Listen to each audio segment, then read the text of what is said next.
Hey, everybody, it's Steve Olson with the Investors Corner podcast. It's been a little while since we did a show. I've been in the middle of moving out to Tennessee, and we're finally here starting to get settled. And I can't think of a better guest than Ari Kumpus, who I've known for many years. We worked together at one point, and Ari is with Excel 1031, doing 1031 exchanges for real estate investors. So he's talking to you all day.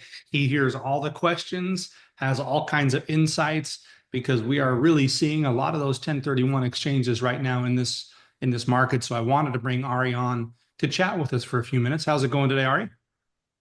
I'm doing great, Steve. How are you doing? Thanks for having me. I'm doing good. We were just talking about humidity. It's pretty humid here in Nashville. He's getting it in Southern California where he is as well. That's August for you, right? Yeah, But it's summer. yeah.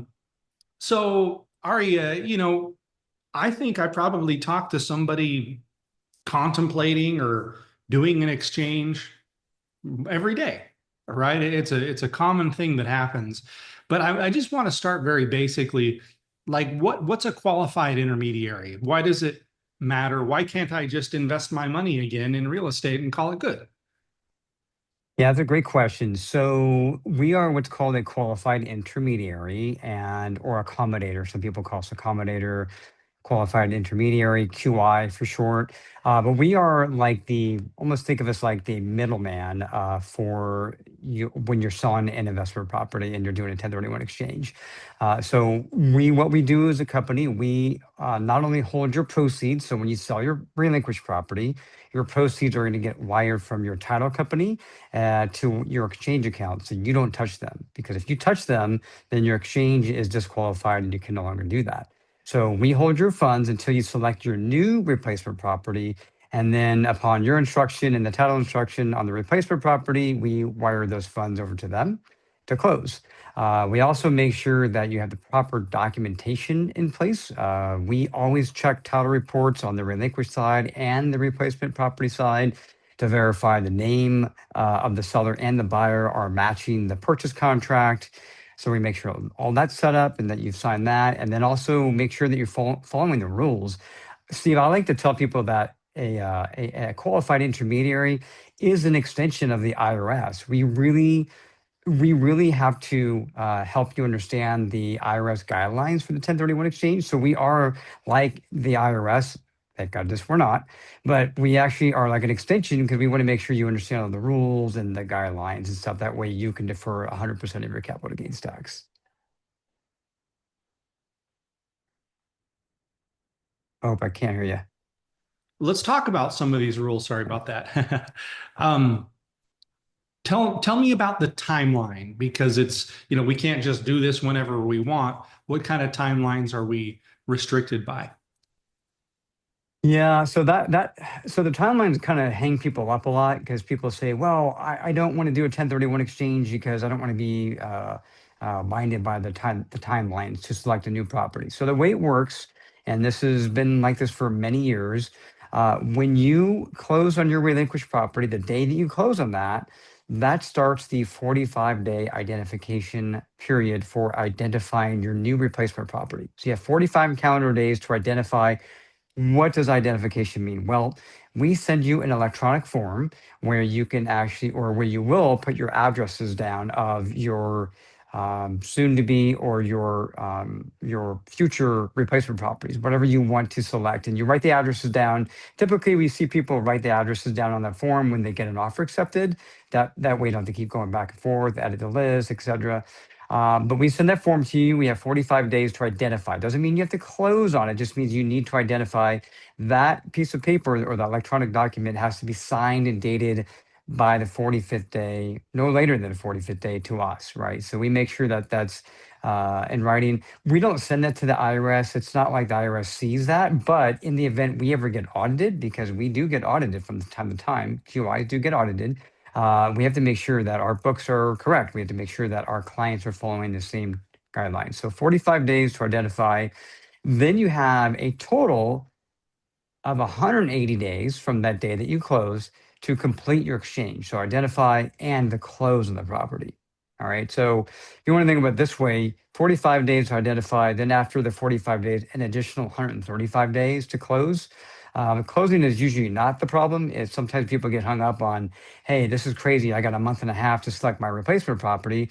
But it's awesome because people like you who offer property and have deals to select and go into contract pretty quickly, not too difficult. But if you're kind of all over the place and you're like, I don't know where I want to go, and I'm not sure what market I want to invest into, it can be a little crazy. But for the most part, people don't have any issues identifying their properties in that timeline. What about the quantity of properties? Because as I understand it, you can say, well, it's going to be one of these, right? And you identify them all because you're not totally sure yet which one you're going to go forward with. Do we have any restrictions on how many properties we can identify? That's a great question. So the other identification rule, besides that you have to identify within 45 days, is you have to choose one of three methods to identify your replacement property. The first one's the most common. You have what's called the pick three, and that means you can identify up to three properties of any value. All right, and that could be on that again on that identification form. The second choice is, let's say, well, let me just go into the second option. The second option is the 200% rule. This means you can identify more than three properties, but you can't go over 200% of the sales price of your relinquished property. So let's say you sold a property for $500,000. You could not buy property more than $1 million, a replacement property. So this happens, I would say this identification rule comes up often when people are selling in an expensive market like Utah or LA or Miami or New York, where you're selling a property for $3 or $4 million and maybe you have a lot of equity and you want to buy more than three properties. The 200% rule would probably be the best. And then the last one is the 95% rule. We hardly ever have people take this because it's a little risky in a way, but it means that if you exceed the three property rule and you exceed more than 200%, then the 95% rule says you can purchase as many properties over 200%, but you have to purchase 95% of the total value at the end of the day. So, which pretty much means like you got to buy everything, right? Yeah. This does happen sometimes when they want to buy multiple properties and it exceeds that 200% rule. Hmm. Okay. Yeah. So you have to choose one of those. That option is on the identification form that we send to the client, so they have to check one of those off by the 45 days. So, Okay. but yeah, what I like to do, Steve, is I like to before even sometimes the client lists the property for sale, the relinquished property, I'd like to have this conversation and ask them what they're looking at, where are they going, see what kind of equity they have. Because usually most people are just going to use the equity from or the proceeds from their property. They're not going to use more than that. But it gives me an idea of kind of what guideline that they're going to fall in, and they usually will know that as well. Yeah, agreed. I get approached all the time by investors who are doing 1031s, and it could be anything from I'm thinking about it. I haven't even listed my property yet to my identification period's over tomorrow. What can you do? So Yeah. it much better to get out in front of this. That's right. That's right. Yeah, people say, well, when should I contact the QI? When should I contact someone like you?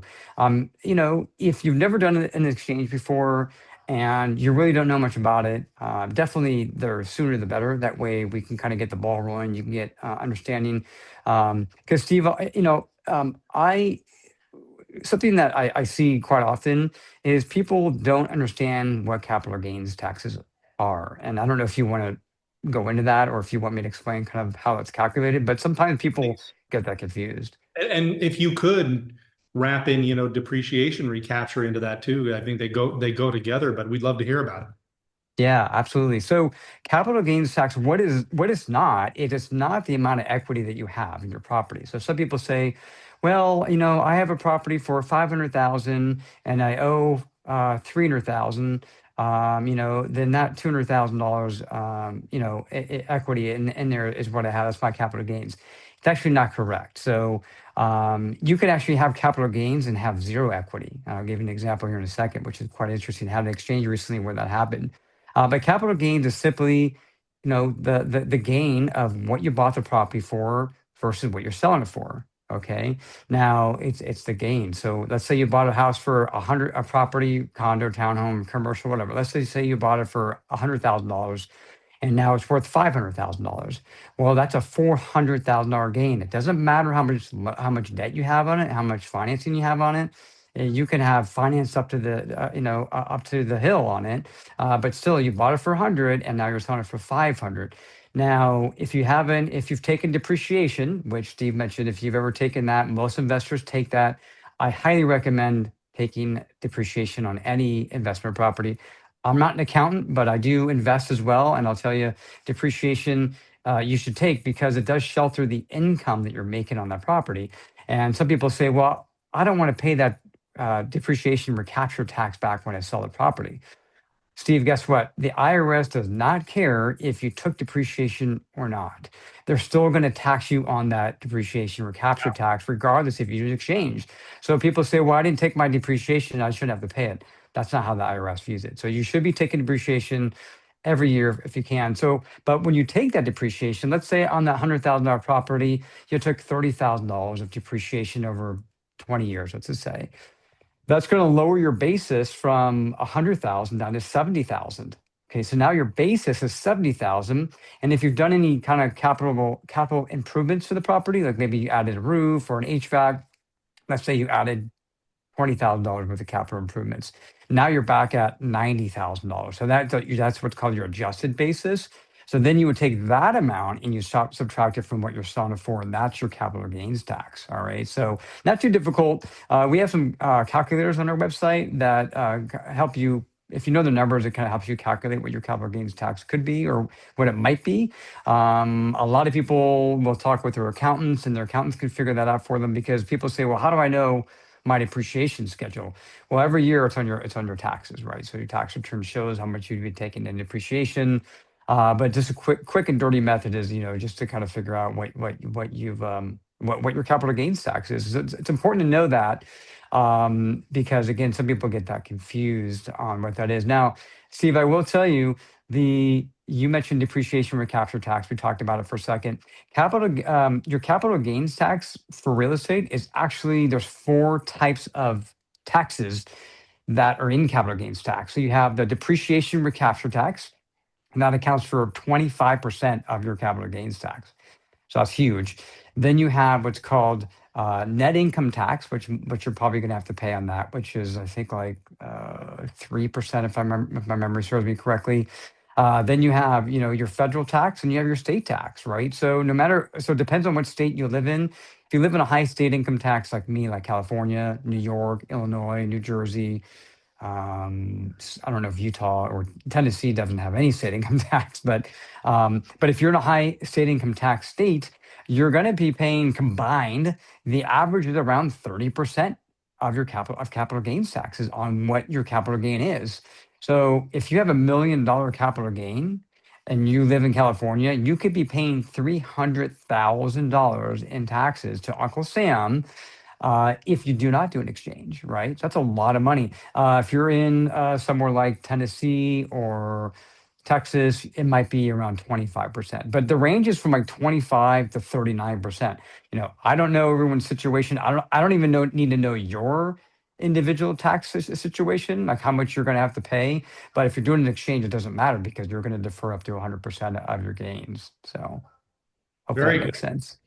Yeah, absolutely. So you mentioned something earlier about how you all check the title of the property. So what happens if I'm selling a property that I own in my LLC, XYZ LLC, but I'm taking title in this property over here personally because I had to qualify for conventional financing. I Mhm. want to deed it into XYZ later. Does that impact the exchange? That is a great question. So title vesting is something that really can hold up a deal, right? Simply put, the easiest way to think about this, Steve, is that the taxpayer who is selling needs to be the same taxpayer who is buying. All right. So if you have an LLC, the property's in an LLC, and an entity S corp, hopefully it's not an S corp, but if it's in an LLC or whatever, if you're the single member in that LLC, you are you're the only taxpayer, right? You go to buy your new replacement property in your own name, not a problem, right? Because you're the taxpayer. Now, let's say you had a property from 20 years ago, and now you're married. You pay joint taxes with your wife, but the relinquished property that you're selling was only in your name, LLC or not, whatever, just in your name. But now, on the replacement property, you want to add your spouse. As long as you're paying the same tax returns, joint taxpayers are considered one taxpayer ID, right? So Yeah. not a problem. So that happens quite often. People say, "Can I have my spouse on the new property?" Not a problem. Um, where it gets kind of a little hairy is if you have an LLC, as you're the single member on that, and then you want to add your brother onto the new property or a partner, you can't do that, right? Because again, IRS says taxpayer who's selling has to be the same taxpayer who's buying. It's simple. Um, Same with like trust. It's completely fine with trust, right? We see this all the time with living trust, irrevocable trust or revocable trust. You're the trustee of that. You can also be the same person buying the replacement property in your own name. So, um, Gotcha. now there's a catch to this, Steve. This is kind of weird. So California, everyone knows California has wacky and crazy laws. We do. We have like 1,000 new laws every year that come out. It's Yeah. ridiculous. We definitely do not like to do things here the way that a lot of other states do.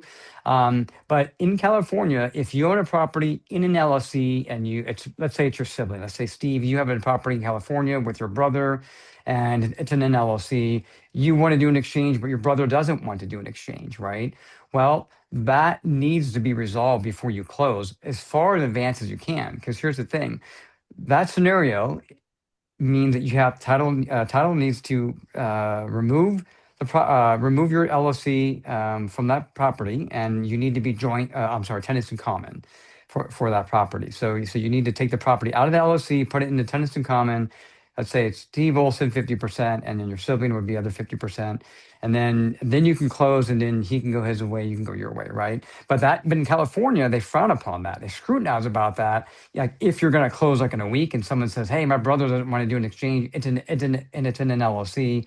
Can you do it? You can, but you're definitely at a high risk from getting audited." California just they don't like that, but any other state, not a problem. So, um, yeah. Well, they So like that's to be, that. Yeah. I'm sorry. What was that? they like to be different. They've always got the California way of doing it. They like to. Actually, New York used to be one of the other states that scrutinized about doing LLCs, splitting it off that early. But now they had a court case about a year or two ago, and they're fine with it. I mean, they understand what you're trying to do. But my suggestion would be, if that scenario arises and you're in California, uh, do that as soon as even before you're going to list the property for sale. And get that out of the way. Get that property out of the LLC and in attendance and common as soon as you can before you close. But any other state, not a problem. But yeah, but that's a very good question, because title vesting is important, very important.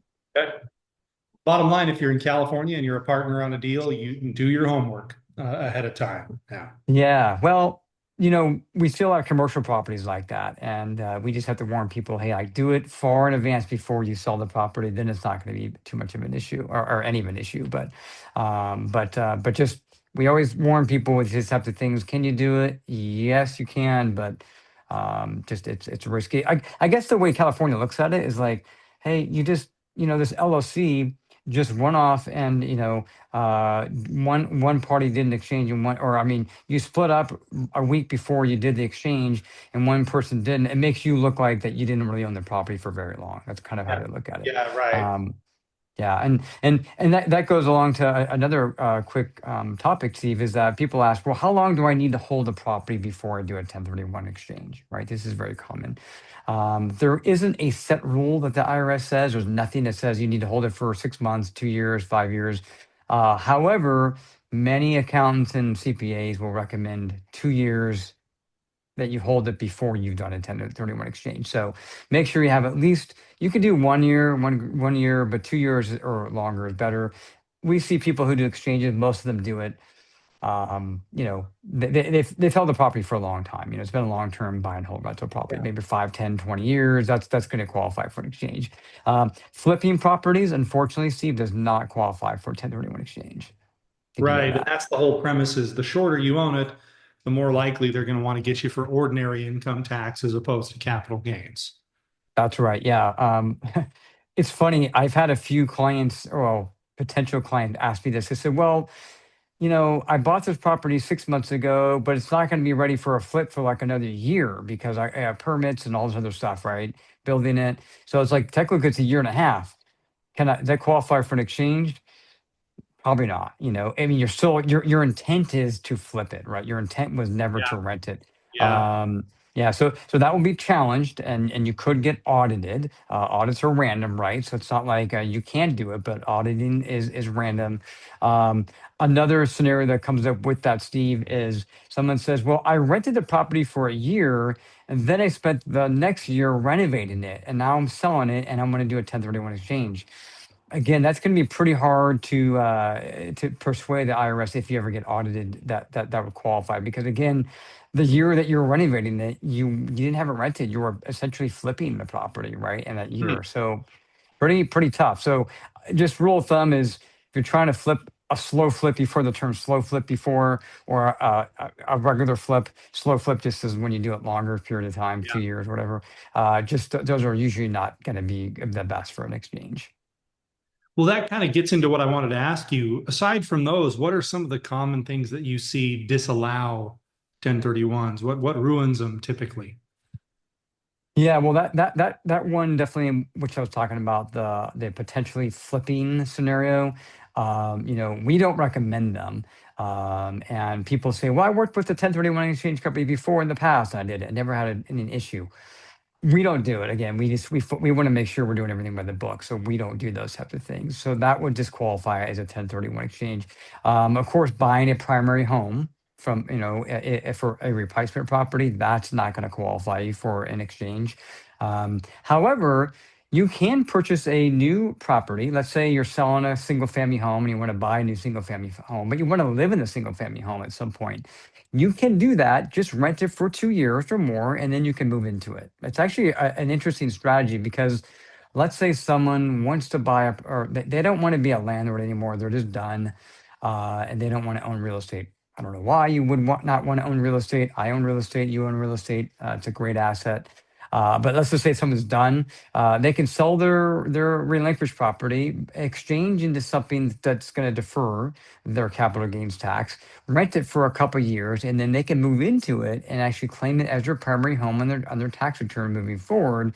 Then when they go to sell that property, there's no capital gains tax there anymore. So Yeah. Hmm. interesting strategy. We do see people do that, but that does qualify. But yeah, a primary home right off the bat does not qualify. A second home, like a vacation home, does not qualify unless you're going to rent it out, like a short-term rental. We see that quite often too. People say, "I want to buy a short-term rental."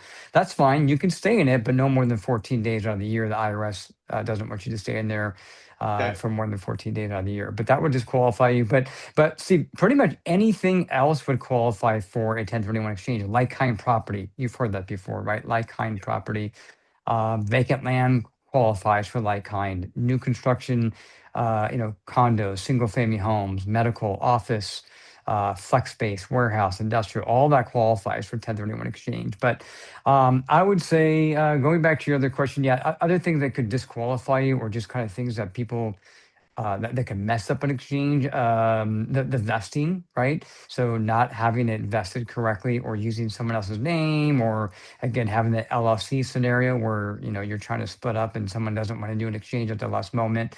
Um, Setting up your exchange is important, right? So you have to set up your exchange documents in your exchange account before you close on your relinquished property, right? So you have to do that. If you close and you come to me and said, "Hey, I just closed my property yesterday. I want to do an exchange." Did you set one up with me, or did you set one up with anybody? No. Then unfortunately you can't do an exchange. Yeah. So we have to set that up.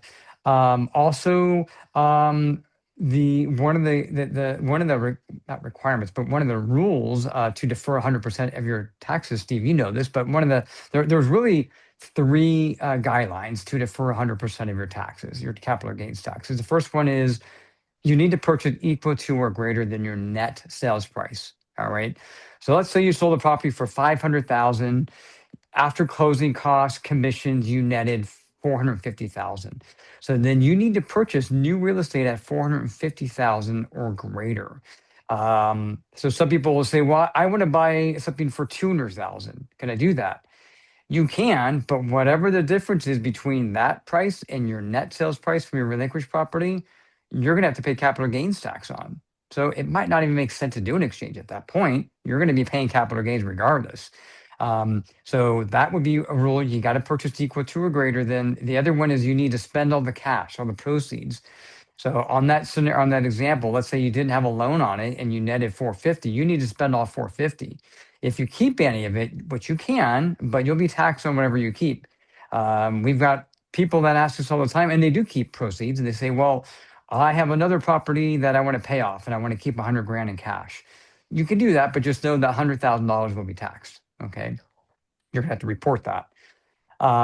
So, and then the third one is, Steve, is if you do have a loan on the property or debt on the property, you need to replace the value of that debt. And I say values because a lot of QIs will say you need to replace the loan, or the investors will hear, I need to replace the loan. You don't have to replace the loan. You need to replace the value. So let's give the scenario. Let's say you buy something for 500,000, and your old property, you had a loan of 300,000, right? Well, if you only netted, X amount of cash, you still are going to have to bring more money to the table to close on that new property, or you're going to get a new loan, right? So typically people will get a new loan, but if you don't want to get any loan, you don't have to. You can just bring the cash. So if you have cash and you're like, I don't want to have any more loans, I just want to bring more cash to the closing, you can do that. Just replace the value of that. So if you owed $100,000 on a loan, you want to bring $100,000 of cash to closing, no problem. You can do that. You don't have to get a new loan. So I did not know um, that. Okay. yeah. A lot of people think that they say, "Oh, I have to get a new loan if I have a loan." You don't, but you got to have the cash ready. So if you Yeah. owed $800,000 on your loan and you're like, "I don't want to get a new loan on my replacement property of $1 million," well, guess what? You're either going to have to bring $800,000 in cash, right? Which a lot of people don't have. Most people don't have in cash, or you just get a new loan. Right. So um, Right. I'm trying to think if there's anything else really. Uh, if there's been any scenarios I can run through that would be kind of like, hey, like this can mess up your 1031 exchange. Well, I've Um, got one for you that kind of deals with a question I had. Explain in plain English, what's boot? yeah, boot is just leftover cash that you have, proceeds. Which would be taxed at the long-term capital gains rate. The So you 25 to 35%, whatever range, correct? you had 100 grand come out of your exchange, you only spent 80 of it, that remaining 20 gets taxed as if it were a capital gain. Correct. Yeah, I'll give you an Okay. example. Have an exchange right now. I think they closed yesterday. She's gonna have about $13,000 in boot left over, right? So she knows that she's not gonna buy another property. She could have. I think she paid cash for the property, so she didn't get a loan. So she couldn't add more cash to it because you could do that. Let's say you're financing the property and you don't want any proceeds left over. You could put more down, right? That could help. But if you just have, or buy another property if you have enough cash in there. But if you don't have anything to buy, then that those proceeds is considered boot, and you'll pay taxes on that. Okay. Um, yeah, Okay. yeah. So um, now, Steve, there is another avenue. I know you build and construct property, and there's no issue 1031 into a property like yours. However, we have that 180-day timeline, right? So it's got to be built within the Yeah, six I was months going to of ask you about this to construction. wrap up. Yeah. Okay. Yeah, ask me, or tell me a little bit about what you're building and how it works in your situations. Well, there's a normal 1031 exchange and there are some variations to it. Oftentimes we sell an investment property pre-construction. And so somebody is closing on land, we're building, we're acting as their general contractor, and there's no way that property would be done within the 180 days. So how do we deal with that in an exchange, Ari? What do you see there? Well, so so we handle all different types of exchanges, and the one exchange type is called an exchange, an improvement exchange. That's when you're going to use the proceeds to build the property, just like yours, right? So let's say you have proceeds. You're going to get a construction loan, right, with that. So and then we would basically send wires every week or 2 weeks on the construction and everything like that, right? But yeah, I mean, it has to be done. So the day you close on the property, so let's say someone closed today, today's the 6th, right? Yeah. Uh, you close August 6th, you're gonna have 40, well, you already identified the property, let's just say. Um, I would say one thing you could think about, see if someone is thinking about doing an exchange, they could go into contract on the property. Well, they could go under contract on the property that you have, that you're building, and they could put their own earnest money deposit down on the property, right? Because this happens quite often where people will identify a property before they sold or relinquished property, right?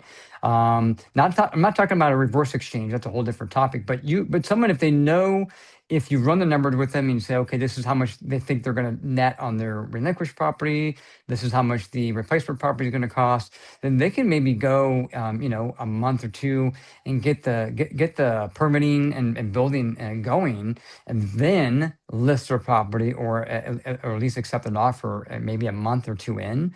That way, they're going to have, let's say it's a 30-day escrow on their property that they're selling, and then that gives them 45 days to identify, which they've already identified the property because it's already under contract with you, and then they have an additional, 135 days to close on that property. So they might, I don't know what your building timeframes are, but that would be a strategy that I would recommend using. But if for some reason the property does not close, and Steve, I was talking with you, I think I emailed you about this, or we were talking about this last month or a few weeks ago.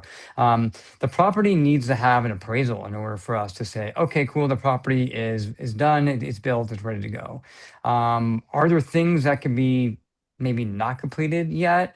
I mean, I don't know what an appraiser is going to look for in a new construction property. They look for the flooring, of course, the cabinets, all that stuff. But maybe there's certain things, I don't know, maybe the interior paint or something. Maybe that's not done yet. That would probably be okay to pass an appraisal. But we just need to see an appraisal that the property has been done. That's kind of what we need. Yeah.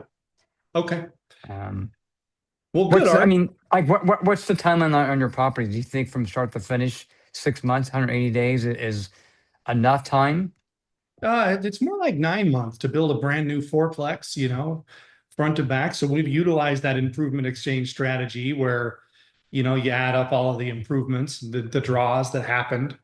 And Yeah. so sometimes investors they have to consider if there's going to be boot, if they're going to get all the way there, and is that good enough? And I always like to tell investors, hey, talk to your CPA and ask them what's the damage if I don't do an exchange. Sometimes it's not near as bad as you would think, and and Right. and then you're gonna force yourself into a property that you wouldn't have otherwise done because you're afraid of the tax boogeyman who's not really that big. But other times it's absolutely a gigantic boogeyman. There's 10 of them, and you better do an exchange. So it's good to have that conversation.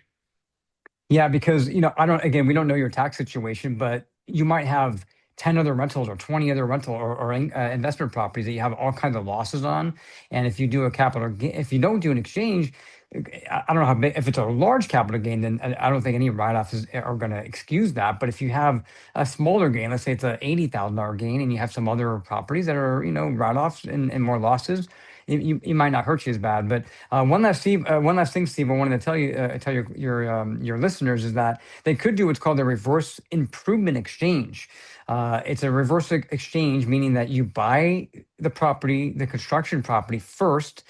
You got to get a loan. You got to use your own funds for that. But then once that's kind of on its way and it's going vertical and like it's going to close in like 3 or 4 months, then you could list your property. But that could be another situation to go with, is to do a reverse exchange. It gives you more time to sell it gives you 180 days when you close on your new construction, the property with you, Steve. When they close on that, then they'll have 180 days to sell their relinquished property. So Oh, it gives them a lot more time. So that might be more advantageous. I would say the only thing is that they have to use their own capital to buy your property, whether that's a loan or cash. But that's it. gotcha. Gotcha. Well, where can people find out more about you, sir? Yeah, I appreciate that. So if people want to reach out to me, my phone number is 310-467-8122. You can always call me or text me. My email is akumpis@excel1031.com. Our website is excel1031.com. So you can check us out there. But yeah, Steve, I appreciate you having me on. And if you ever have questions or anyone has questions, reach out to me anytime. That's awesome. Thanks for your time today. Thanks, Steve.